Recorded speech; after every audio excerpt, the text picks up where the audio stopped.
En ce temps-là, Raffarin, il s'appelait Mazarin. Et ça mazariné. La TVA, ça s'appelait la taille. Et ça taillait.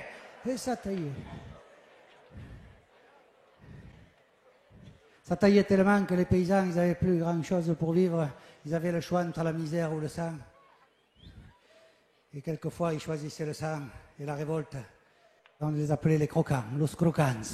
Et il y en avait des croquants par toute l'Occitanie, par tout le pays occitan. Il y en avait 3000 à Villefranche. À leur tête, ils avaient élu 3 chefs, Villefranche de Rouergue. Si, c'est dans les dom-toms. Et ils ont des subventions et tout.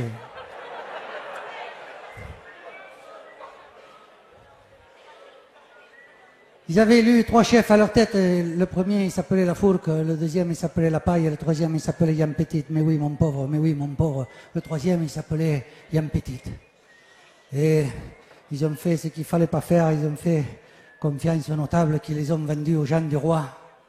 Et alors, ils furent condamnés au supplice de la roue. E sta a Ruderat, che io fai su di Morise all'epoca che era la moda, che pestacavo in Sisu a Rodo, et du temps que la rode viravo, le bourreau que trucava dessus, sa grande cause de barotte. Mes chers collègues, le groupe des constructifs votera contre la motion de rejet préalable.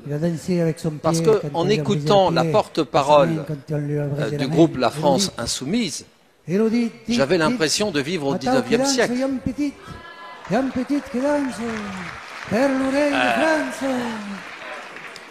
Pour ceux qui ont travaillé dans les entreprises, elles sont très diverses, ces entreprises. Bien sûr qu'il y a des abus, bien sûr que ça existe, mais on pourrait peut-être parler aussi des entreprises bien gérées, de celles dans lesquelles il y a un vrai dialogue social, au lieu de faire croire que la France, c'est une France de Zola.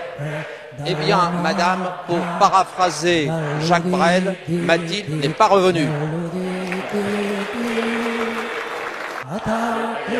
La parole est maintenant à monsieur Jean-Luc Mélenchon pour le groupe La France Insoumise. Peut-être que l'histoire, il faut se la raconter, surtout quand elle n'est pas dans le livre, et surtout quand elle est de chez nous.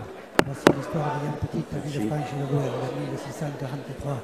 Ni la pluie de truisme sur les vertus du dialogue social, ni celle des poncifs sur l'amour qu'on doit se porter entre partenaires sociaux, ne nous font perdre de vue l'essentiel. Dorénavant, si votre processus aboutit dans le domaine social, la loi n'est plus la loi et elle n'a pas le dernier mot puisqu'un simple accord d'entreprise, voire d'établissement à l'intérieur d'une entreprise, peut la défaire. Le principe de faveur qui a animé tout le droit social depuis le début est inversé. Nous voici revenus, mon cher collègue, à cette époque du XIXe siècle que vous évoquez. Car la bataille pour le Code du droit du travail a commencé le 14 mars 1896, lorsque le député socialiste Arthur Broussier, qui était assis ici, à côté de Jean Jaurès, déposa pour la première fois une loi qui proposait que l'on codifie les questions sociales. Et il avait déjà la patience qui doit encore nous animer dans la bataille que nous menons contre eux. Puisqu'il aura fallu attendre le mois de mai 1910 pour voir aboutir pour la première fois ce Code du travail. Celui que vous êtes en train de défaire par, non pas rage sociale, je ne vous accuserai pas de cela, même si je n'ai pas perdu de vue ni oublié d'entendre aux acclamations à l'évocation des merveilles qui se réalisent quand se combinent stock-options et licenciements, ni que j'ai oublié cet instant de la soirée où vous explosâtes en applaudissements quand on montrait du doigt les syndicats et qu'on les dénonçait, ce qui a toujours été à nos yeux une signature politique des plus certaines. Non, vous croyez sincèrement que moins il y a de droits, plus le marché, par la main invisible qui le travaille, va allouer correctement les biens et le marché va permettre que se développe la production. Vous vous trompez de siècle.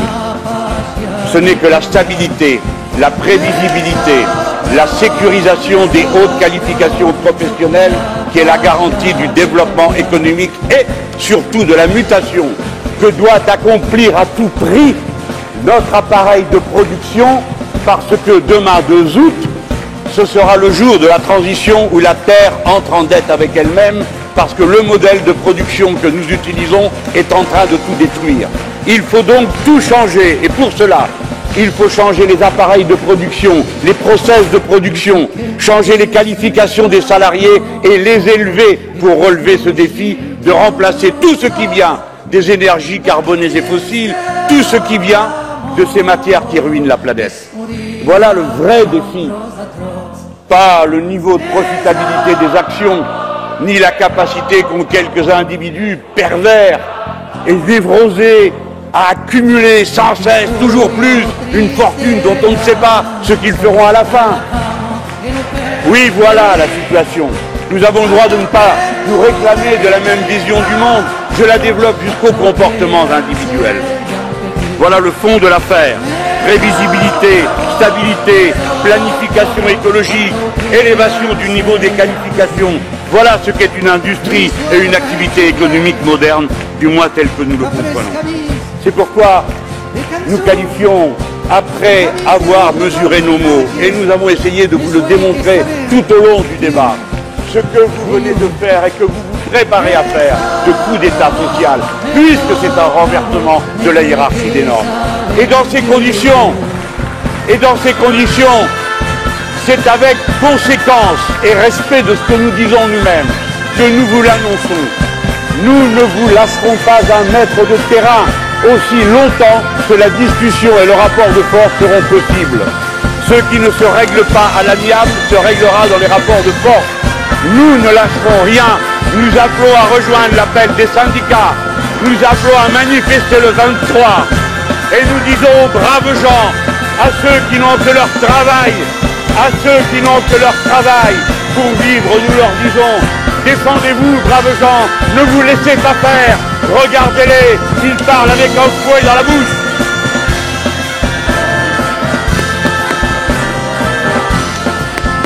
Non, ça s'appelle la démocratie, ce que je propose. Veuillez conclure. Ben oui, c'est bête, hein, bulletin de vote et manifestation. Voilà. Voilà ce que j'avais à vous dire. Je vous donne rendez-vous maintenant, partout cette partie se jouera. Vous n'en avez pas fini avec nous, car vous avez mangé votre pain blanc, et à la première occasion, c'est vous qui trébucherez, pas nous. Merci, Monsieur Mélenchon. La parole est à Monsieur Sébastien. Parce qu'en écoutant la porte-parole du groupe La France Insoumise, j'avais l'impression de vivre au XIXe siècle. Le principe de faveur qui a animé tout le droit social depuis le début est inversé.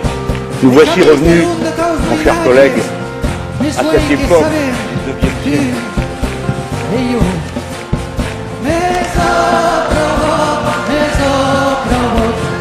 Che s'avventura